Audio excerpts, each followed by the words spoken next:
प्रिय भक्तजनों, प्रयागराज महाकुंभ मेले के दौरान ये कहानी आपको जरूर सुननी चाहिए।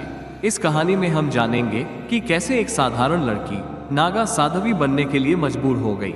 नागा साधु बनने के लिए क्या क्या करना पड़ता है, उसके साथ ऐसा क्या हुआ जो उसे नागा साध्वी बनना पड़ा। प्रयागराज महाकुंभ के दौरान नागा साध्वी के दर्शन करने से मनुष्य किस प्रकार दुखों से मुक्त हो जाता है। जिस भी मनुष्य को नागा साध्वी का आशीर्वाद मिल जाता है उसके सारे कष्ट दूर हो जाते हैं।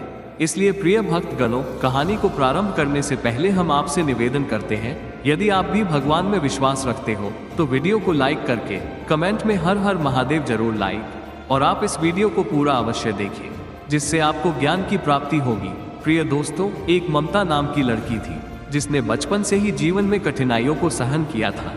उसके माता पिता का बचपन में ही देहांत हो गया था और वह एक अनाथालय में पली बड़ी। ममता का स्वभाव इतना मधुर और सरल था कि अनाथालय में हर कोई उसे पसंद करता था। वह दूसरों की मदद करने में हमेशा आगे रहती थी और हर परिस्थिति में मुस्कुराना नहीं भूलती थी। जब ममता बड़ी हो गई तब अनाथालय के मालिक ने ममता का विवाह रमेश नाम के व्यक्ति से कर दिया। रमेश देखने में तो साधारण था लेकिन उसके स्वभाव में क्रूरता और स्वार्थ भरा हुआ था। ममता ने इसे अपना भाग्य मानकर रमेश के साथ घर बसाने की ठानी। शादी के कुछ ही दिनों बाद रमेश और उसके परिवार का असली चेहरा ममता के सामने आ गया। ससुराल वाले हर छोटी छोटी बात पर उसे ताने देते, गाली गलौज करते और रमेश अक्सर शराब के नशे में उसे पीटता। ममता को कभी यह समझ नहीं आया कि उसने ऐसा क्या किया है जो उसे इतनी सजा मिल रही है। वो अपनी सास के तानों और अपने पति के क्रूर व्यवहार को सहते हुए दिन रात घर के कामों में लगी रहती। एक दिन ममता की सास ने उसे दहेज ना लाने का ताना देते हुए बुरी तरह अपमानित किया और उस पर हाथ उठाया। ममता ने अपनी आंखों में आंसू भरकर सास से विनती की कि वो उसकी बात समझे, लेकिन उसकी सास ने उसका और अधिक तिरस्कार किया। रमेश ने भी उसका पक्ष लेने के बजाय उसे घर से बाहर निकाल देने की धमकी दी। उस रात ममता अपने छोटे से कमरे में बैठी अपने माता पिता की तस्वीर के सामने फूट फूट कर रो रही थी। वो सोच रही थी कि अगर उसके माता पिता होते तो क्या वो इस तरह की पीड़ा सहती। उसकी आंखों में दर्द, अपमान और असहाय के आंसू बह रहे थे। उसे लगने लगा कि यह संसार उसके लिए एक जेल बन चुका है। अगले दिन ममता के पति ने उसे फिर से मारा पीटा और उसकी सास ने सच में उसे घर से बाहर निकाल दिया। बिना किसी सहारे, बिना किसी ठिकाने के ममता अकेली सड़क पर खड़ी थी। उसके मन में बस यही सवाल गूंज रहा था, क्या मेरे जीवन में कभी सुकून आएगा। घर से निकाले जाने के बाद ममता की जिंदगी एक कठिन सफर में बदल गई। उसके पास ना कोई ठिकाना था, ना कोई सहारा। वह दिन रात इधर उधर भटकती रही, कभी मंदिरों में तो कभी सड़कों के किनारे, भूख और प्यास से तड़पती। ममता के पास अब बस उसकी इच्छा शक्ति ही बची थी। उसकी सुंदरता उसकी सबसे बड़ी परेशानी बन गई थी। राह चलते लोग उसे घेरते हुए भद्दी बातें करते और कुछ लोग तो उसे लालच देकर फंसाने की कोशिश भी करते। ममता ने इन सब चीजों से बचने के लिए कई बार अपने चेहरे को ढक लिया, लेकिन उसकी बेबस आंखें हर बार उसके दर्द को बयां कर देती थी। एक दिन थककर ममता गंगा नदी के किनारे जा बैठी। पानी की लहरें जैसे उसके दर्द को सुन रही थी। उसने आसमान की ओर देखते हुए रोते हुए कहा, हे भगवान, मैंने तो कभी किसी का बुरा नहीं चाहा, फिर मेरे साथ ऐसा क्यों हो रहा है। क्या मेरी जिंदगी में कोई शांति नहीं है। उसकी सिसकियों की आवाज सुनकर पास से गुजरते एक नागा साधु ने उसे देखा। वो साधु लंबे लंबे बालों और राख से सने शरीर के साथ गंभीर चेहरा लिए हुए थे। उन्होंने ममता के पास आकर कहा, बेटी क्यों रो रही हो, तुम्हारी आंखों में इतना गहरा दुख क्यों है। ममता ने उन्हें अपनी पूरी कहानी सुना दी, अपने अनाथ होने से लेकर शादी में हुए अत्याचारों और अब तक के संघर्ष, सब कुछ बता दिया। उसकी बात सुनकर साधु ने गहरी सांस ली और कहा, बेटी, संसार में बहुत दुख है लेकिन हर दुख का अंत होता है। तुम इस दुख से निकल सकती हो, लेकिन इसके लिए तुम्हें खुद को बदलना होगा। ममता ने उत्सुकता से पूछा, कैसे बाबा, क्या मेरे जीवन में शांति और सम्मान लौट सकता है। साधु ने कहा, बेटी, यह संसार बुरी नजरों से भरा हुआ है, लेकिन अगर तुम नागा साध्वी बन जाओ तो कोई तुम्हारी ओर बुरी नजर डालने की हिम्मत नहीं करेगा। नागा साधुओं का जीवन कठिन होता है, लेकिन वह आत्मा की शुद्धि और परमात्मा की प्राप्ति का मार्ग है। ममता के दिल में पहली बार एक आशा की किरण जगी। उसने साधु से पूछा, बाबा, क्या मैं नागा साध्वी बन सकती हूँ। मुझे इस कठिनाई से निकलने का कोई भी रास्ता मंजूर है। साधु ने कहा, ये राह कठिन है बेटी, लेकिन अगर तुम्हारा मन सच्चा है तो तुम ये कर सकती हो। ममता ने अपनी सारी इच्छाएं और भाईचारा त्याग कर नागा साधवी बनने का निर्णय लिया। ममता ने अपने जीवन को बदलने का दृढ़ निश्चय कर लिया। वह नागा साधु के साथ गंगा किनारे एक छोटे से आश्रम में पहुंची, जहां कई साधु संत साधना और तपस्या में लीन थे। साधु ने ममता को वहां के गुरुजी से मिलवाया। गुरुजी ने ममता को देखा और उसकी आंखों में झलकती दृढ़ संकल्प को परखा। गुरुजी ने कहा, बेटी, नागा साधवी बनने का मार्ग कठिन है। यह मार्ग तपस्या, त्याग और संयम से भरा हुआ है। क्या तुम इसके लिए तैयार हो? ममता ने सिर झुकाकर कहा, गुरुजी, मैं अपने पुराने जीवन को त्याग कर नया जीवन जीना चाहती हूँ। कृपया मुझे इस राह पर चलने का मार्ग दिखाएं। गुरुजी ने उसे समझाया कि नागा साधु या साधवी बनने के लिए शरीर और मन दोनों को कठोर तपस्या के लिए तैयार करना होता है। उन्होंने ममता को बताया कि यह प्रक्रिया 4 चरणों में पूरी होती है। पहले चरण त्याग का होता है। ममता को सबसे पहले अपने पुराने जीवन के सभी बंधनों को त्यागना पड़ा। उसे अपने सारे कपड़े, गहने और भौतिक वस्त्रों को नदी में बहाना पड़ा। यह एक प्रतीक था कि उसने अपने सांसारिक जीवन को पूरी तरह त्याग दिया है। इसके बाद उसे साधु संतों के समान वस्त्र पहनाए गए और शरीर पर भस्म लगाया गया। दूसरा चरण शुद्धि और दीक्षा होती है। गंगा नदी में स्नान कराकर ममता को शुद्ध किया गया। ये शुद्धिकरण उसकी आत्मा को पवित्र बनाने के लिए था। इसके बाद गुरुजी ने उसे मंत्रों का जाप सिखाया और नागा साधवी बनने की दीक्षा दी। इस दीक्षा के दौरान ममता ने गुरुजी और देवताओं के सामने यह वचन लिया कि वह हमेशा सत्य, तपस्या और ब्रह्मचर्य के मार्ग पर चलेगी। तीसरा चरण तपस्या का अभ्यास होता है। ममता को कठिन तपस्या करनी पड़ी। उसे दिन रात ध्यान और योगाभ्यास करना सिखाया गया। वह जंगलों में जाकर कठोर साधना करती, कभी कभी बिना खाए पिए घंटों तक ध्यान में बैठी रहती।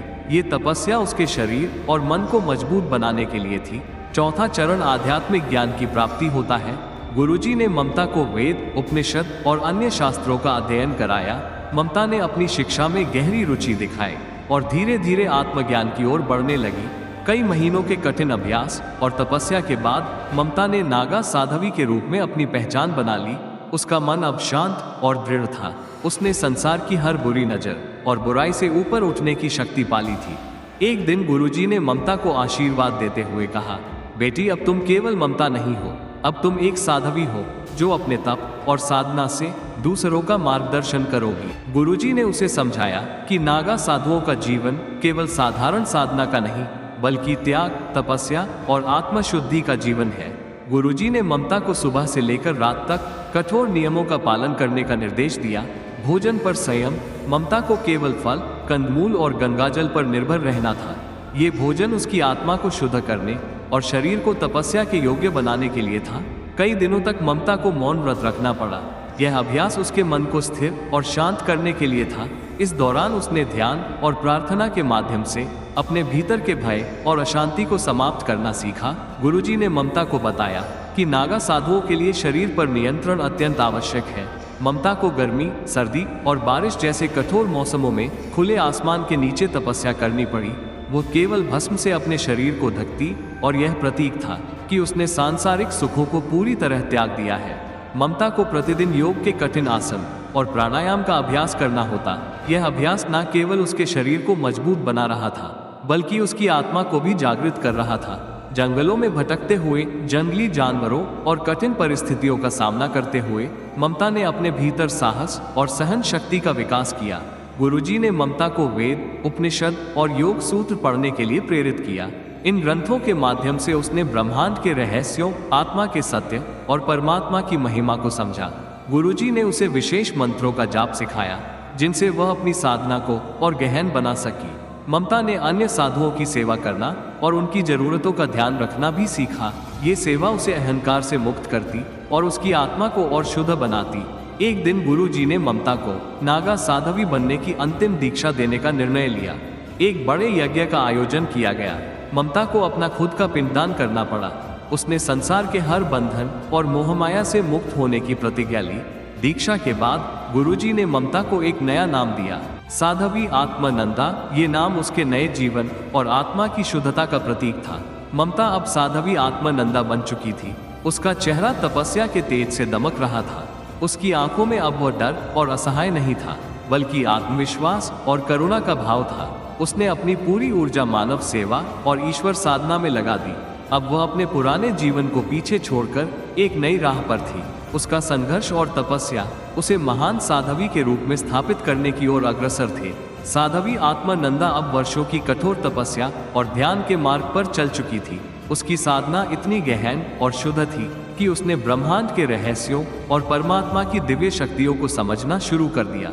साध्वी आत्मानंदा ने अपनी तपस्या से आत्मिक ऊंचाइयों को छू लिया था।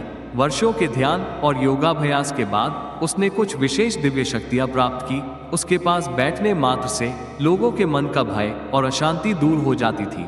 वह केवल गंगा जल और भस्म से बीमारियों को ठीक कर देती थी। उसे सामने वाले व्यक्ति के विचार और कर्म समझने की शक्ति प्राप्त हो चुकी थी।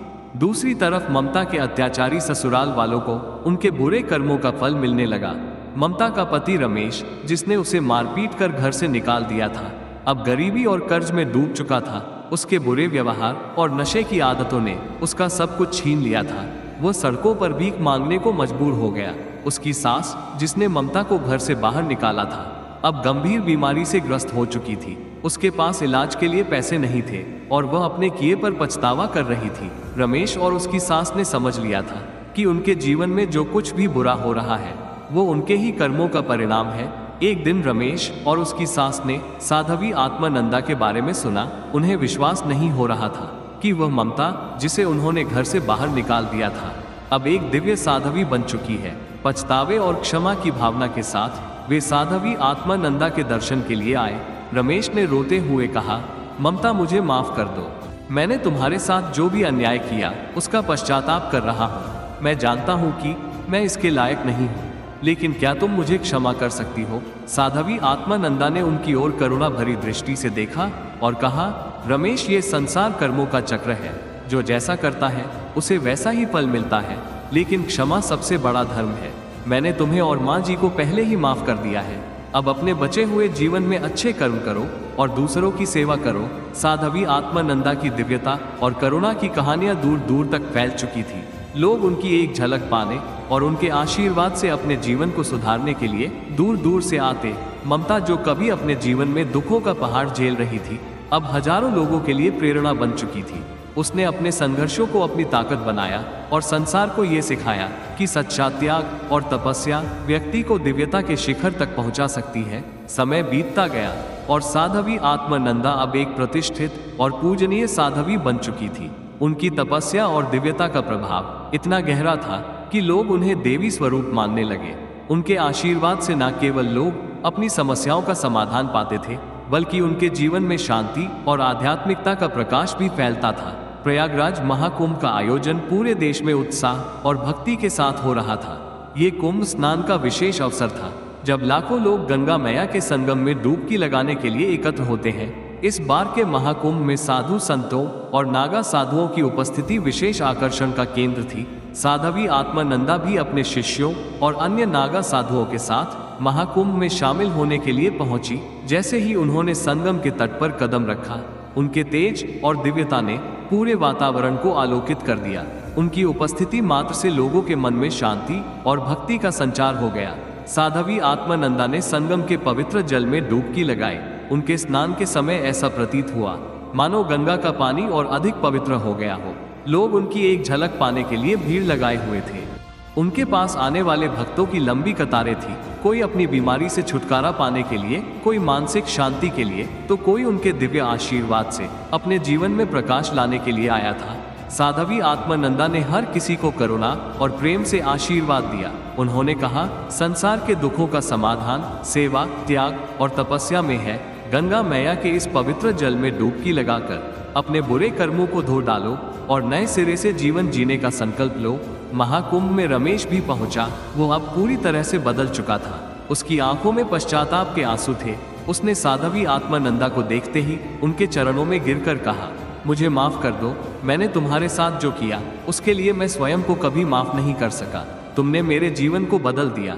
तुम्हारी सिखाई करुणा और क्षमा ने मुझे एक अच्छा इंसान बना दिया।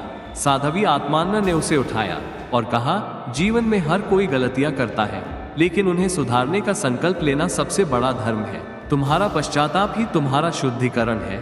आगे का जीवन अच्छे कर्मों के साथ बिताओ। महाकुंभ के इस आयोजन में साध्वी आत्मानंदा ने एक प्रवचन दिया। उन्होंने कहा, जीवन में जो दुख आते हैं वे हमें मजबूत बनाने के लिए होते हैं। हर आत्मा में दिव्यता है, लेकिन उसे प्राप्त करने के लिए तपस्या, सेवा और त्याग का मार्ग अपनाना पड़ता है। जो भी गंगा मैया के पास आए वो केवल अपनी इच्छाएं ना रखे, बल्कि अपने बुरे कर्मों को छोड़ने का संकल्प भी ले। यही सच्ची भक्ति है। साध्वी आत्मानंदा की कहानी हर किसी के लिए प्रेरणा बन गई। उन्होंने अपने जीवन के संघर्षों और पीड़ा को अपनी ताकत में बदलकर ये सिद्ध कर दिया कि सच्चा धर्म और तपस्या किसी भी परिस्थिति को बदल सकती है। उनकी दिव्यता और आशीर्वाद से लाखों लोग लाभान्वित हुए। उनका जीवन एक उदाहरण बन गया कि चाहे कितनी भी कठिनाई क्यों ना आए, सच्चाई, त्याग और तपस्या के मार्ग पर चलने से हर आत्मा दिव्यता को प्राप्त कर सकती है। प्रयागराज महाकुंभ के इस आयोजन के साथ साध्वी आत्मानंदा का नाम हमेशा के लिए भक्ति, त्याग और दिव्यता का प्रतीक बन गया। प्रिय दोस्तों, यदि आपको ये कहानी अच्छी लगी हो तो कमेंट में हर हर महादेव अवश्य लिखें और अपनों को भी यह कहानी अवश्य शेयर करें, जिससे अन्य लोगों को भी इस कहानी का ज्ञान प्राप्त हो सके। प्रिय भक्तों, ऐसे ही रोचक कहानियां पाने के लिए हमारे चैनल को सब्सक्राइब कर लीजिए और बेल आइकन को ऑन कर लीजिए। मिलते हैं दोस्तों आपसे एक और नई कहानी के साथ। धन्यवाद।